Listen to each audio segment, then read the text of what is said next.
नमस्कार बहनों, मैं हूँ ज्योति गर्ग और आपका स्वागत है मेरे यूट्यूब चैनल जीवन के रंग में।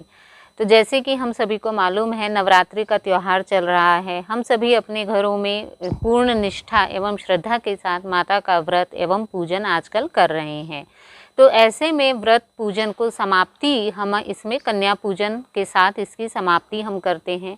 तो आइए आज हम बात करते हैं कन्या पूजन की कि हम किस प्रकार कन्या पूजन करें। तो कन्या पूजन में बहुत सारी बहनों की मेरे पास फ़ोन आए हैं कि उन्हें कन्या पूजन की पूर्ण विधि क्या होती है बताइए, या अगर आपके आसपास कन्याएं नहीं मिलती हैं तो हम कन्या पूजन कैसे करें। तो आज मैं इसमें आपसे कन्या पूजन की बात करूंगी। मैं बताऊंगी कि 4 प्रकार की विधियां मैं आपको बताने वाली हूं जिस प्रकार हम कन्या पूजन करके माता को प्रसन्न कर सकते हैं। तो चलिए बात करते हैं सबसे पहली विधि की। सबसे पहले तो हमें अपने आसपास से 9 कन्याओं को बुलाना चाहिए। 9 कन्याओं के साथ हमें एक लड़के को बुलाना चाहिए जिसे हम लांगुर या लंकड़ भी कहते हैं। यह भैरव बाबा का प्रतीक होता है। 9 कन्याएं देवी के 9 स्वरूपों का प्रतीक हैं तथा एक लड़का भैरव बाबा का प्रतीक है। 9 कन्याओं के साथ एक लांगुर की भी पूजा की जाती है, तभी माता पूर्ण प्रसन्न होती हैं, उनकी पूजा संपन्न होती है।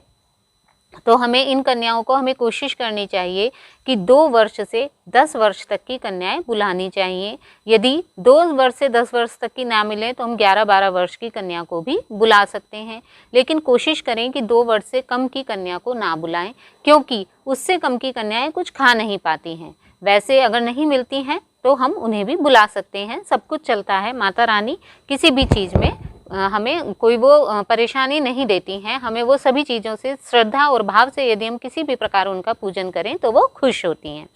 तो सर्वप्रथम हमें 9 कन्याएं व एक लांगुर को अपने घर बुला के उनके प्रेम से उनके पैर धोने चाहिए। जिस जल से हम उनके पैर धोएं उस जल में थोड़ा सा दूध व हल्दी मिला लें। उससे 9 कन्याओं के पैर धोकर उन्हें आसन पर बिठाना है।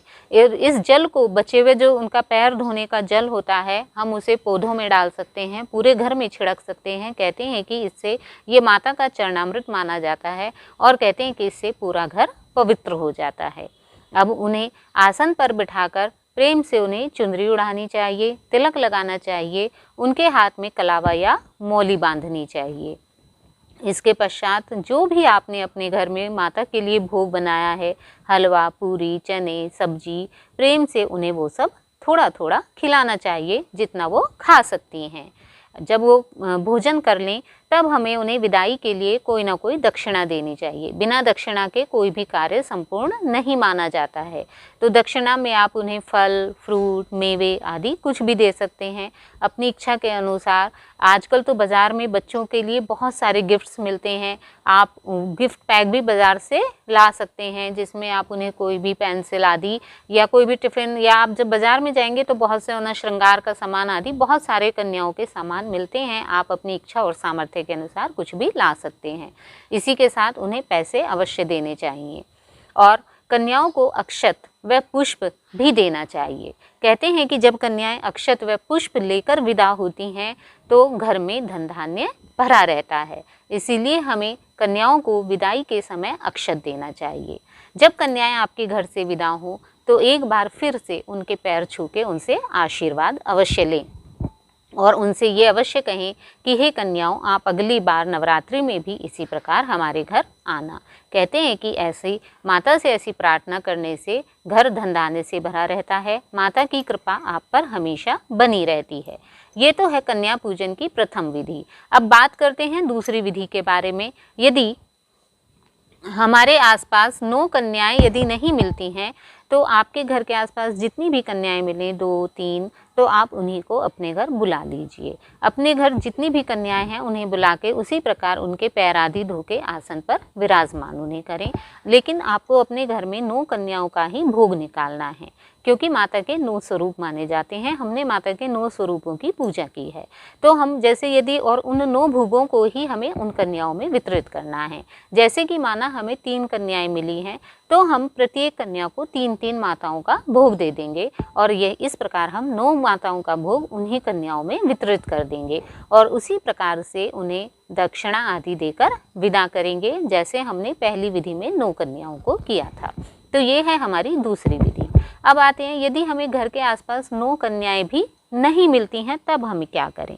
तब हमें 9 कन्याओं के हिसाब से भोग बनाना है, भोग निकालना है और अपने घर के आसपास जो भी कोई मंदिर हो या आपके आसपास कोई झुग्गी झोपड़ी हो, कोई गरीब बच्चे हों, वहाँ ले जाकर आप ये भोग 9 कन्याओं का उन्हें दे दें। आप इसमें भोग में हलवा, पूरी, प्रसाद आदि भी बना सकते हैं या सूखा भोग भी निकाल सकते हैं, जैसे फल, चॉकलेट, मिठाई आदि भी उन्हें दे सकते हैं। किंतु अब ये है हमारी तीसरी विधि। किंतु यदि आपके घर के आसपास कन्याएं आदि नहीं है या मंदिर आदि में भी कन्याएं नहीं हैं या ऐसी कोई गरीब बस्ती नहीं है जहां आप बच्चों को ये भोग दे सकें, तब भी परेशान होने की कोई आवश्यकता नहीं है। सबसे सरल विधि जिसे हम कहीं भी रहकर आराम से कर सकते हैं, जैसे कि शहरों में बहुत सी जगह जो फ्लैट्स में रहते हैं उन्हें कन्याएं नहीं मिलती, आसपास उन्हें शीघ्रता से जाने का समय नहीं होता, ऑफिस आदि जाने की जल्दी रहती है, तो उन्हें भी परेशान होने की आवश्यकता नहीं है।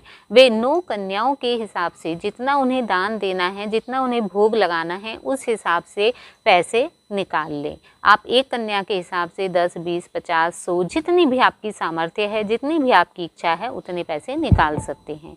इस प्रकार 9 कन्याओं के पैसे निकालकर आप जब मंदिर जाएं तो श्रद्धापूर्वक माता के हाथ जोड़कर वहाँ वो पैसे दान में दे दें और माता से ये प्रार्थना करें कि हे माँ, मुझसे जितना बन सका मैं यह कन्याओं का भोग आपके समक्ष समर्पित कर रही हूँ, कृपया इसे स्वीकार करें। यदि हम श्रद्धापूर्वक इस तरह माता को ये भोग समर्पित करते हैं तो माता उसे भी स्वीकार करती हैं, आप पे अपनी कृपा बनाए रखती हैं और आपका घर धन धान्य से भर देती हैं। तो मैं आशा करती हूँ कि इस प्रकार कन्या पूजन की विधियां जानकर आपको कन्या पूजन करने में कोई परेशानी नहीं होगी। जैसी भी आपकी उपलब्धता हो आसपास या समय के अनुसार जिस भी प्रकार से आप कन्या पूजन कर सकें, कन्या पूजन अवश्य करें, क्योंकि कन्या पूजन के बाद ही नवरात्रि के व्रत संपूर्ण माने जाते हैं।